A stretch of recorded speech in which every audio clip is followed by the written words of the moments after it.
La prochaine fois que tu passes devant un vieux hangar, une usine ou un bâtiment industriel, lève les yeux vers le toit. Tu vas très certainement le découvrir. Un objet métallique argenté et rond qui tourne tout seul. Aucun câble, aucun moteur, aucun bouton, juste le vent. Et ce que cette chose accomplit sans aucune source d'énergie va te surprendre. Elle peut abaisser la température sous un toit de jusqu'à 20 degrés, sans consommer un seul watt d'électricité. Et pourtant, si tu traverses aujourd'hui un nouveau quartier résidentiel, une cité fraîchement construite, tu n'en trouveras pas une seule. Pas une. La plupart des gens supposeraient qu'elle a disparu parce que quelque chose de mieux l'a remplacée. Ça semble logique, non? Quand une technologie disparaît, c'est parce qu'on a évolué vers quelque chose de supérieur. Mais ce n'est pas ce qui s'est passé. C'est complètement faux. Et pas légèrement. Ce qui a remplacé cette turbine ne fonctionne pas mieux. Sur des points décisifs, ça fonctionne même moins bien. Et la vraie raison pour laquelle on a arrêté de l'utiliser n'a absolument rien à voir avec la technologie. Aujourd'hui, tu vas découvrir comment fonctionne le seul ventilateur qui n'a pas besoin d'électricité. Pourquoi toutes les données confirment son efficacité? Et pourquoi il a quand même disparu de nos toits? Parce que la réponse dit quelque chose d'assez inconfortable sur la façon dont les êtres humains prennent leurs décisions. Pas seulement pour les toits, partout.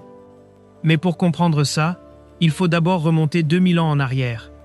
Dans la Perse antique, il y a plus de 2000 ans, des architectes construisaient de hautes tours élancées, qu'on appelait des capteurs de vent, en persan, badjir, des conduits qui s'élevaient des toits vers le ciel. Leur unique mission, capturer la brise du désert et la diriger vers l'intérieur des bâtiments. En même temps, ils expulsaient l'air chaud et vicié vers le haut. Aucun moteur, aucune électricité, juste la géométrie et la physique.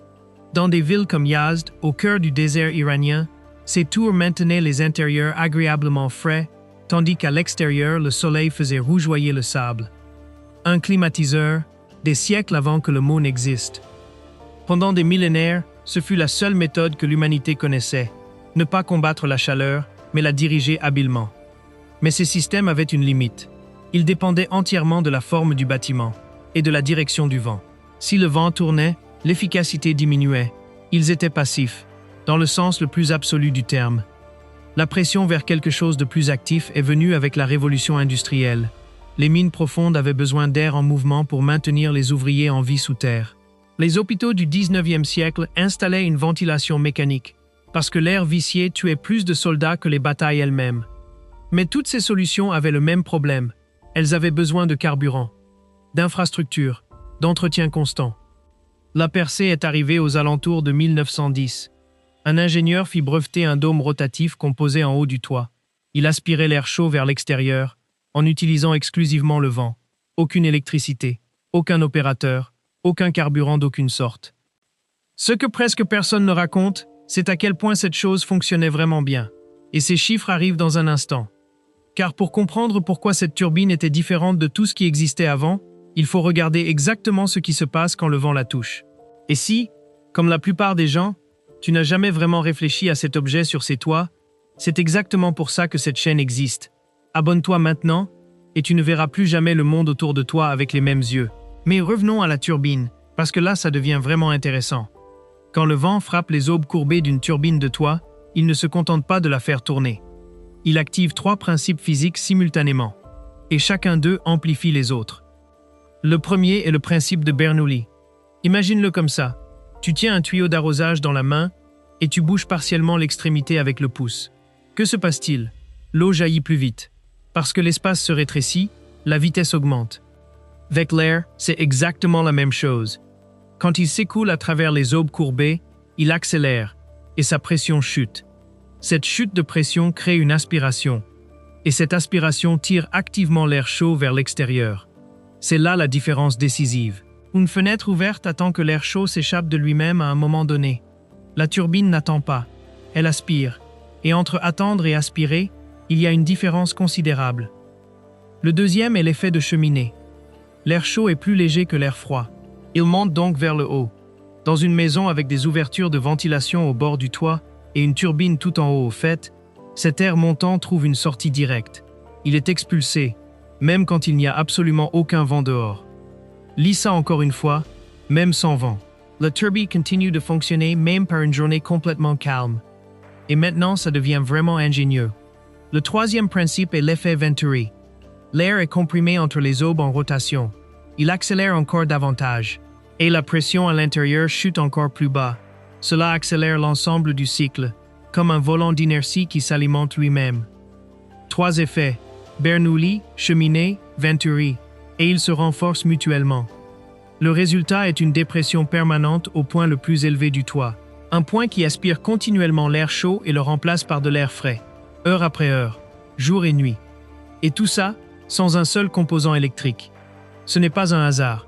C'est de la physique, qui est là depuis plus de 100 ans, attendant patiemment sur les toits.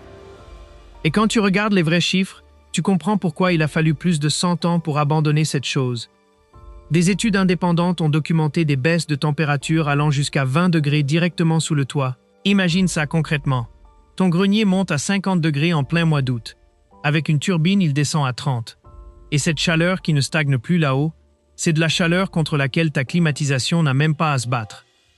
Les économies documentées atteignent jusqu'à 15% sur la facture de climatisation. Dans une maison où la clim tourne 6, 7, 8 heures par jour en été, ce pourcentage représente chaque mois de l'argent réel. De l'argent qui autrement s'évapore simplement à travers ton toit. Et le prix d'entrée, ridiculement bas. Une bonne turbine coûte entre 20 et 80 euros. La pose professionnelle ajoute 50 à 150 euros. Dans les régions chaudes, l'investissement total est amorti en moins de 3 ans. Une précision quand même. Pour bien faire les choses, une seule turbine ne suffit pas pour les grands toits. La recommandation est d'une turbine pour 30 mètres carrés dans les zones climatiques très chaudes. Faisons donc le point. La chose fonctionne. Elle est bon marché, elle économise de l'électricité et elle économise de l'argent. Et c'est exactement là qu'arrive la question qui tient toute la vidéo ensemble. Si tout ça est vrai, qu'est-ce qui l'a exactement tué?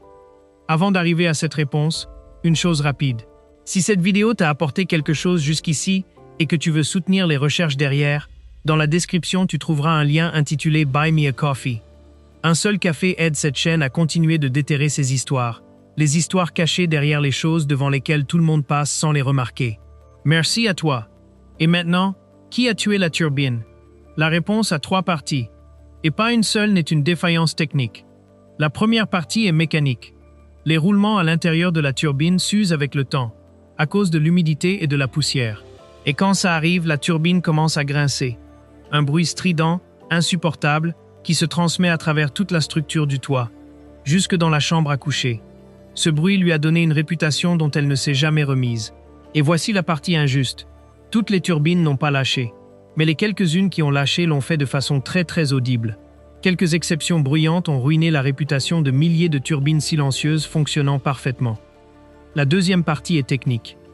Quand tu installes une turbine et une ventilation de fêtage continue sur le même toit, la turbine aspire avec une telle force qu'elle inverse le flux d'air du fêtage. Au lieu de laisser sortir l'air chaud, le fêtage commence à aspirer de l'humidité vers l'intérieur et dans certains cas même de l'eau. Et comme la ventilation de fêtage est plus simple et plus rapide à poser, c'est la turbine qui a perdu ce combat. Non pas parce qu'elle était moins bonne, mais parce qu'elle était moins commode. Et maintenant arrive la partie qui devrait te faire te sentir un peu trompé. Et voici la chose que personne ne mentionne. La troisième raison ne figure dans aucun manuel d'ingénierie. Des études sur le comportement des acheteurs immobiliers ont documenté quelque chose qu'on appelle la pénalité visuelle. Les acheteurs soustraient entre 2 et 4% de la valeur perçue d'une maison, dès qu'ils découvrent sur le toit des éléments qui brisent la ligne propre et uniforme. Peu importe si ça fonctionne mieux. Peu importe si ça économise de l'argent. Un toit propre vaut plus dans la perception de l'acheteur qu'un toit efficace. Et les promoteurs immobiliers le savaient parfaitement. Ils ont donc pris la décision la plus rentable pour eux. Pas celle qui aurait été la plus efficace pour toi.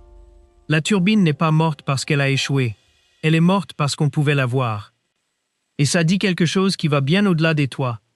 Ça dit que beaucoup des décisions que nous considérons comme purement techniques, ce qui est construit, ce qui est installé, ce qui disparaît, ne sont en réalité pas prises par l'efficacité, mais par l'esthétique, par la perception, par l'apparence des choses. Mais la physique n'a pas disparu avec la turbine. Elle est toujours là, exactement là où elle a toujours été.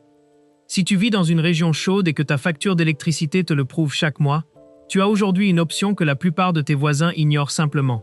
Une solution qui attend depuis plus de 100 ans sur les toits des entrepôts de ta ville. La prochaine fois que tu vois une de ces turbines tourner silencieusement au-dessus d'un vieux hangar, tu sais ce que tu as devant toi. Ce n'est pas un objet dépassé. C'est un problème physique résolu il y a plus de 100 ans, et pour lequel on continue de payer aujourd'hui, juste parce qu'on l'ignore.